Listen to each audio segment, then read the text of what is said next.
You relax. I mean, at least it's interesting because, yeah, studying political science, I've seen in that space. But then in sport, I see oftentimes, that kind of apathy of not thinking that it's a political space. We need to focus on the task. And I think especially when around Olympic time, when we were doing a lot of activism and things like that, there was a lot of critiques around, are you guys distracted? You know, like these political acts, are you guys focused on what's going on?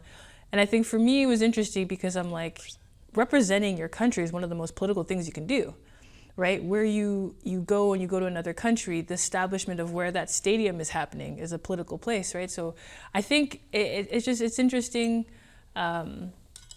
how there's claims to certain spaces or institutions of neutrality. Like I think we were talking about, like if you're federal government worker that you may not be able to run, you have to wait, and just there's certain rules around